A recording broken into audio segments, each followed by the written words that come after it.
On a calm summer morning on August 15th, 1971, in a town just outside of Stanford University lies Palo Alto, California.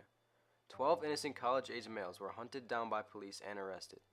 These 12 men were about to take part in a simulation now known as the Stanford Prison Experiment. The experiment's tragic brutalities exposed the flawed method in which psychological experiments were conducted in the mid-1900s, ultimately establishing standards and norms for ethical experimentation. United States, 1971. Richard Nixon was right in the middle of his presidency. The Pentagon Papers were just uncovered, exposing the secret terrors of the Vietnam War. This caused protests and riots throughout the country, leading to an outraged public. In terms of psychology, 10 years prior, the infamous Stanley Milgram experiment tested the limits on obedience to authority. Just 8 years prior, Albert Bandera's Bobo doll experiment modeled how acts of violence are socially influenced opposed to genetically. The American Psychology Association, or the APA, is an organization of psychologists that set ethical standards and rules for future experiments. In 1966, the APA standards were in their infancy, resulting in more flexibility for experimenters. The lack of structure in past experiments set the stage for psychologist Philip Zimbardo to put these ideas to the test in the Stanford Prison Experiment. The Stanford Prison Experiment was created by Philip Zimbardo, a psychology professor at Stanford University. He set out with the intent to discover the psychological effects on people with and without authority in a prison environment. To begin, he released an advertisement in the local newspaper calling volunteers for the experiment. There were 24 students around Stanford that were selected.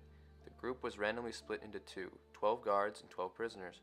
However, only 9 students from each group were used at once, while the other 6 were on call.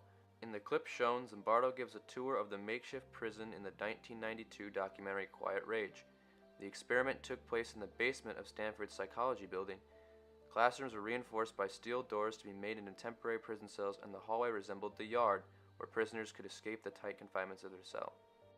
After the initial arrest, the new criminals were taken to the police station to be identified.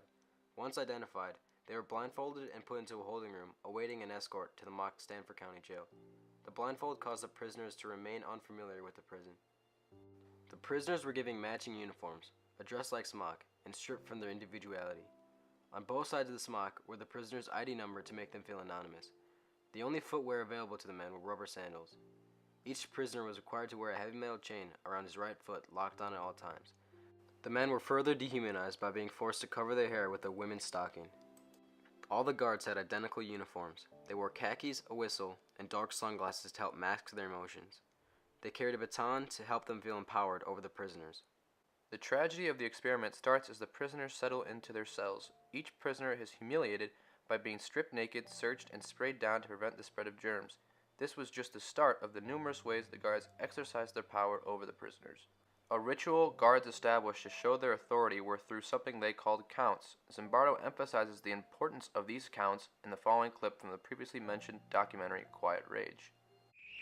Everybody out! All right, come on, up.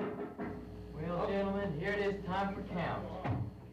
At 2:30 a.m., the prisoners were rudely awakened from their sleep by the night guard shift for their count. The guards were told to routinely perform counts to familiarize the prisoners with their numbers and determine that they were all present and accounted for. But more important, it provided a regular occasion for the guards to interact with and exercise control over the prisoners. There were several counts every day and night. Just 2 days into the experiment, the prisoners already started to rebel against the guards. Rebellion was exercised through the removal of their stockings and numbers. To further the rebellion, prisoners pushed their beds against the cell wall as a barricade. Throughout the first rebellion, the prisoners started to taunt the guards for their lack of control. To regain control, the guards used fire extinguishers to get the prisoners away from their cell doors. But it did not stop there. Philip Zimbardo recounts the state of the prison during the rebellions in the following interview. And what the guards did, they came to me and said, "The prison's rebelling, what are we going to do?" I said, "It's your prison. Whatever you want, I will do it, but you got to tell me." And they said, "We have to treat force with force." So they broke down the doors.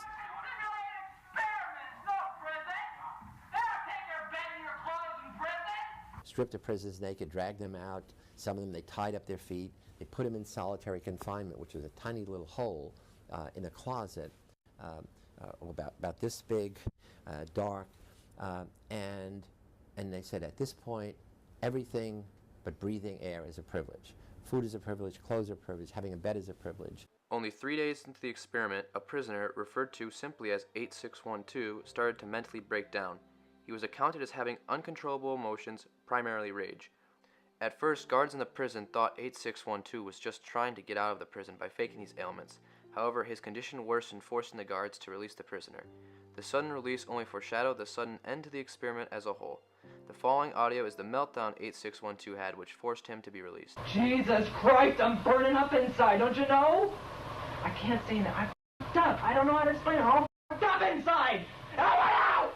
The guards overheard a rumor of a planned escape. Supposedly, prisoner 8612 was going to come back and round up all the prisoners. It started a mad dash for the guards to conspire and figure out a way to stop the breakout. The second and final plan was to have the guards put bags on the prisoners' heads, chain them together, and transfer them to a different part of the building. To take care of prisoner 8612, Zimbardo would be waiting to trick him into thinking the experiment was over. After all this trouble, the planned breakout turned out to be a rumor. Nobody even came to free the prisoners. Feeling silly and duped for preparing for a breakout that never took place, the guards wanted revenge. After this, tragic punishment came in all forms. Prisoners had to clean toilets with their bare hands and complete hours of physical punishment, such as push-ups and jumping jacks. While these physical punishments seemed simple, they were effective. The guards implemented them after seeing their use in Nazi Germany. Just like prisoner 8612, prisoner 819 started to unhinge. He refused to eat and requested medical attention. Zimbardo took 819 aside and assured him he would get the attention he needed. Unfortunately, as this conversation occurred, some of the guards lined up the prisoners and forced them to chant, Prisoner 819 did a bad thing. Prisoner 819 did a bad thing. Prisoner 819 could hear this, which forced a hysterical outpour of emotion from him. 819 was determined to go back in and prove he was not a bad prisoner. However, Zimbardo determined it was not in his best interest and released him. The last prisoner to cause trouble was 416. He was a standby filling in for released prisoners. The brutality of the prison shocked him and caused him to rebel. He refused to listen and eat, which put him in solitary confinement for 3 hours. Prisoner 416 describes his feelings during the experiment in the following quote. I began to feel that I was losing my identity, that the person that I called Clay, the person who put me in this place, the person who volunteered to go into this prison, because it was a prison to me. It still is a prison to me.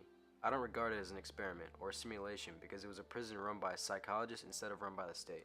I began to feel that identity, that the person that I was, that I decided to go to prison was distant from me. It was remote until finally I wasn't that. I was 416. I was really my number. 6 days into the experiment, it was apparent that the situation had gotten out of hand.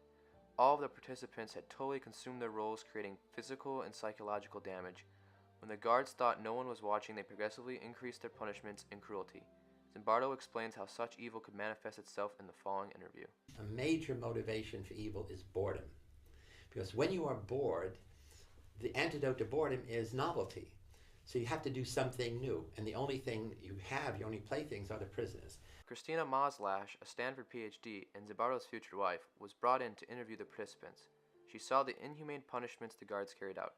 These punishments astonished her, and she requested that the experiment be called off. Her input was the final straw that convinced Zimbardo to conclude the experiment. Ever since the Stanford prison experiment concluded, there have been many critics. Most recently, accusations of fabricating aspects on how the guards were told to act have come to light. Even before, the most valid criticism has targeted the experiment's unethical and irrepeatable characteristics. However, in the flaws, the triumph lies. If one were to negate its psychological findings due to the question marks surrounding its conduction, you'd still see the experiment has a large impact on psychological experimentation. One of the concerns about Zimbardo is his heavy involvement during the actual experiment. Zimbardo's involvement could have influenced things like how guards act or how prisoners respond based on how he wanted it to go. Experimenters now are expected to just observe during the experiment to prevent any possible influence. A large ethical concern of the Stanford prison experiment is how Zimbardo did not fully warn the prisoners to what they were going to experience. For example, the prisoners were not informed they were to be arrested at home. This concern created strict guidelines and a more acute awareness to protect participants. The tragedy of the experiment is the mistreatment of its participants. During the experiment, many prisoners endured physical and mental punishment. All of the humiliation and distress endured during the experiment proved to be too much for humans to handle. It impacted those affected mentally a while after the experiment was over.